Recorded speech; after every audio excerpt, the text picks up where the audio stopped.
Vantor, delivering sovereign spatial intelligence that gives nations the ground truth. Hello and welcome back. I have to do another one of these at the time of recording things because the situation in the Middle East, of course, remains a huge mess. And Iran has just pulled out of peace talks with the US in response to a series of threats from Donald Trump, who just can't shut up, to destroy their country. But I assume that this is temporary and they will soon resume discussions with Vice President J.D. Vance. What isn't temporary, and is one of the major weaknesses of the whole deal, such as it is, it has no mechanism to stop Israel launching attacks on southern Lebanon, and similarly no mechanism for controlling Hezbollah. But let's talk about how that affects Australia in a moment, rather than getting into the complexity of the Middle East. It would take hours to do all of that, and I'll start with some happier developments. But before that, it looks like UK Prime Minister Keir Starmer is on the skids, and take careful note, Anthony Albanese, Starmer's initial abject bootlicking approach to Donald Trump cemented the impression that he is a weak and indecisive leader. I note that Pauline Hanson has just overtaken you as preferred Prime Minister, admittedly only in a single poll, and you might want to reflect on why that is the case. For example, saying that you always stand up for Australia and then turn around and say we are now taking 3 used nuclear-powered submarines from the United States rather than 1 new and 2 used might be a case in point. Imagine if you were a small business owner and a deal had been struck to buy 1 new car and 2 used, and then, a couple of years in, the dealer abruptly said, forget about that, it's now going to be 3 used, and by the way, I'll give you a discount for that, but I can't tell you how much it will be. How would you feel about it? Is this someone sticking up for Australia, or someone rolling over and doing whatever the Trump administration tells you to do? Now, I did say that there is some good news, and that is more aid for Ukraine. And this is something that I highlighted in my last podcast, pure coincidence, obviously, but during the week, the announcement was made that Australia is donating an extra $100 million to the fund that allows Ukraine to purchase weapons. That is very welcome, and it goes with, again, more information coming out, the fact that the war, the fight back against the illegal Russian invasion, seems to be reaching a turning point. You can see lots of vision on the internet and on TV news of various Russian oil refineries in flames, including a huge one on the outskirts of Moscow itself, possibly the most heavily defended city on earth. Now, more of this is to come, with Ukraine having spent the last couple of years developing their own ballistic missiles, and which, as we are seeing in the Middle East, are still very difficult to defend against. Fire enough of them at a target, and some are very likely to get through. And by the way, looking at that footage of Ukrainian drones, some of them seem to be larger versions of ones I was working with around the turn of the century when I was with Saab, and we invested in a Melbourne-based company called Aerosonde that had developed what were then the longest endurance drones in the world. On the TV, the things that I'm talking about, if people watch closely, they're drones that have a twin boom with an inverted V-tail and a pusher propeller. Australia had their own version of that 25 years ago. And overall, it's a very sad tale about how we could have been a world leader in small autonomous drones, but we received almost no support from the Department of Defence. Well, in fact, none from Defence. We did get a very small contract from the old Defence Science and Technology Organisation, and it is an all too frequent tale, still being repeated, of imported technology being preferred to an Australian solution. And it was, in the case of Aerosonde, not so much that the technology itself was unique. It was very clever and had a number of very important locally developed features, but rather the concept of operation, which was to use large numbers of low-cost semi-autonomous drones to achieve the same or better effect than a single, crude, massively expensive platform. And that is exactly what Ukraine is demonstrating now. But this was 25 years ago, and no one in the ADF could see the benefit in acquiring large numbers of uncrewed systems, could fly for more than 24 hours with a 5-kilo payload and navigate itself to any place on Earth. Anyway, no use crying over spilt milk. As I say, it's a very long story that one day I would like to tell in full.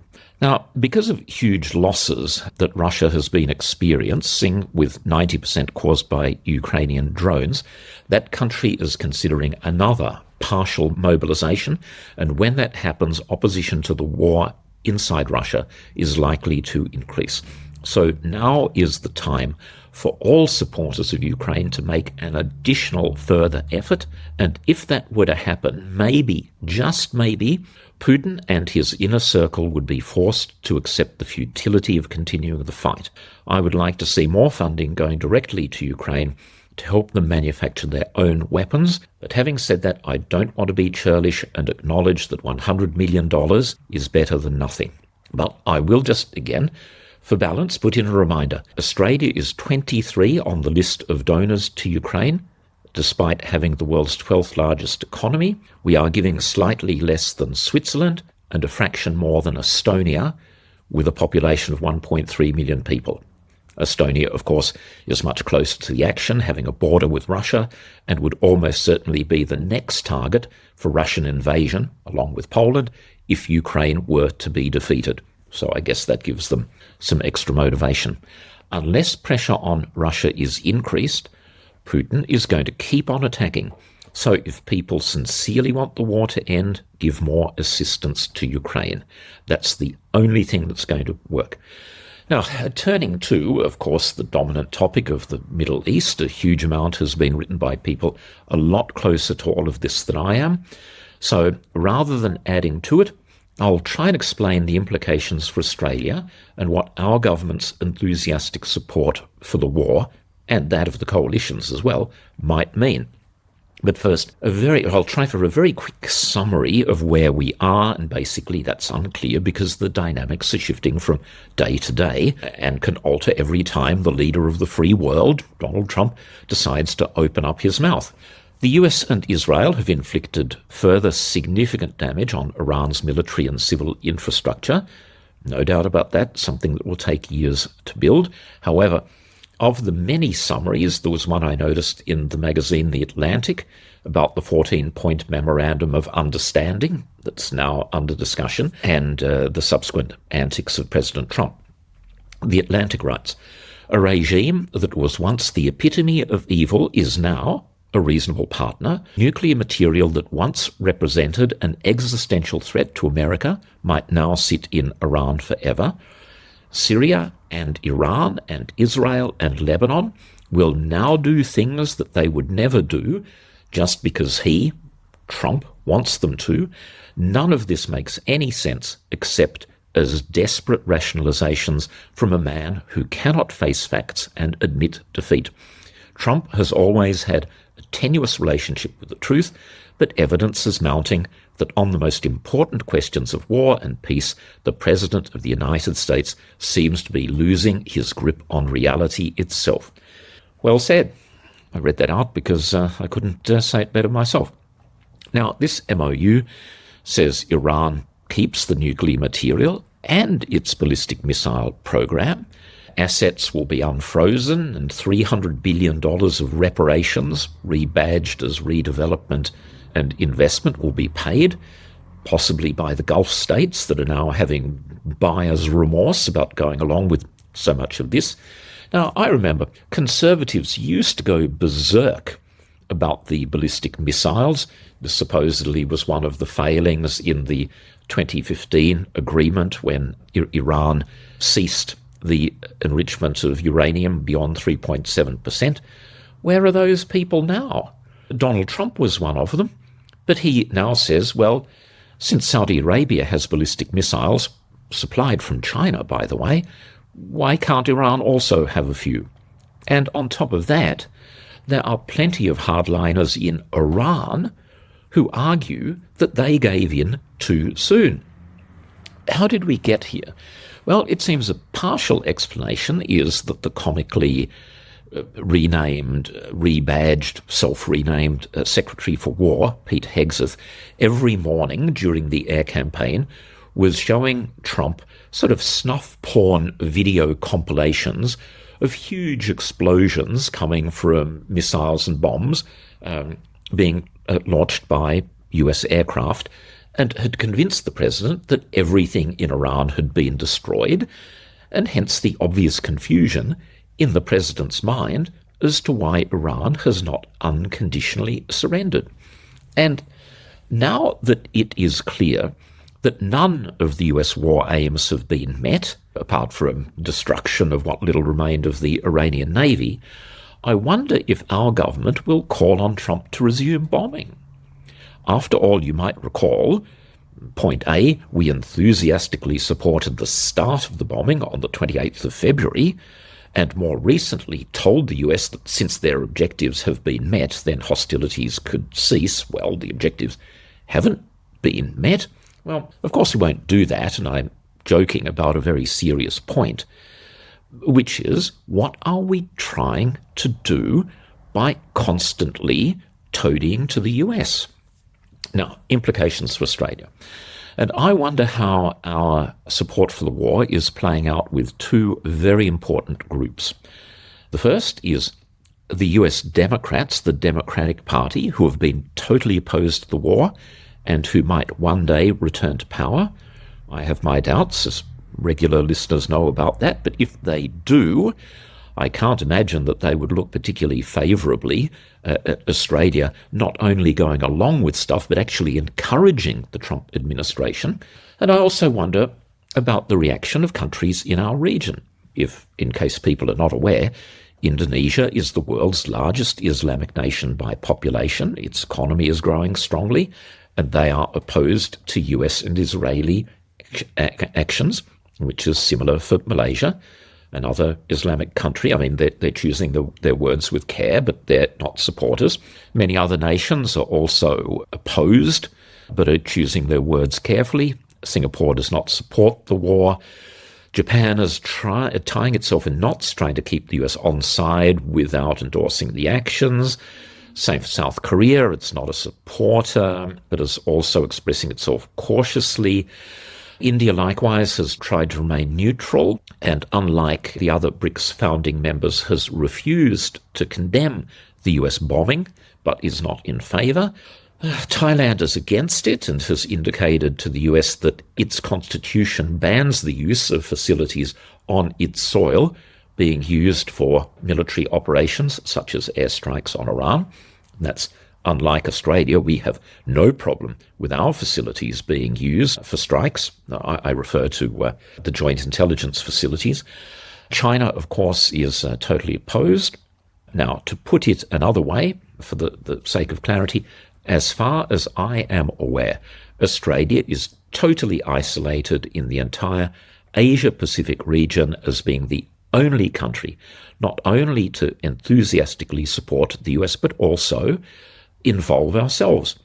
Now, this is admittedly on the fringes, and I refer to deploying a wedge-tail airborne early warning and control aircraft to the UAE. I've mentioned that before, and if people are interested, I can now also confirm that we are donating an unspecified number of AIM-120 AMRAAMs to the UAE, one of the world's richest nations. Yes, giving. Not selling, but just handing over, I'm guessing, maybe $100 million worth of air-to-air missiles. And as an Australian taxpayer, I would like the UAE monarchy to pay us back for those missiles. Thank you very much. What else? I noticed a report in the Guardian newspaper, that bastion of Leninist thought, that the United States Marine Corps is building a large weapons storage facility in Victoria. It's been a busy week. I haven't had a chance to follow up on that. Just quietly, if I were the government, I would be putting that on hold for the moment. What else is happening? This rift that seems to be opening up between the US and Israel. I have no idea how that's going to be playing out. Trump's popularity in Israel has absolutely plummeted now that it appears that he has given in to Iran's demands. And Trump himself has been saying some things that are causing shockwaves to be generated in Israel. And I'll just read a couple of quotes. One from Trump is, "You don't have to knock down a building every time someone walks into it." That's from Hezbollah. That's Trump talking to Israel. And Vice President J.D. Vance told the New York Times that Israel is, and this is another quote, "a country of 9 million. You can't just kill your way out of solving every single national security problem that you have." Well, I mean, overdue words from both President Trump and Vice President Vance, but these are things that we've never heard from this administration before, and the Israelis are trying to figure out what it means. On top of that, US-Italian relations are plummeting. The Italian foreign minister has cancelled a trip to meet with his counterpart Marco Rubio, and it's because Trump has decided to insult the Italian Prime Minister. This is getting the Prime Minister Meloni. Now, this has been getting a small amount of coverage, but I'll mention it again because I actually find it quite amusing as to how petty the leader of the free world, the head of our principal security partner, the United States, Donald Trump, behaves. He told Italian television, this is Trump speaking, "She begged me to take a picture with her. She wanted a picture with me badly. I wouldn't have it taken, but I felt sorry for her." Anyway, Meloni, when she heard of this, instantly pushed back, posting a video, and I'll say, again, she spoke in Italian, but this is the translation, I believe. "Donald Trump's statements are completely fabricated. I'm frankly shocked.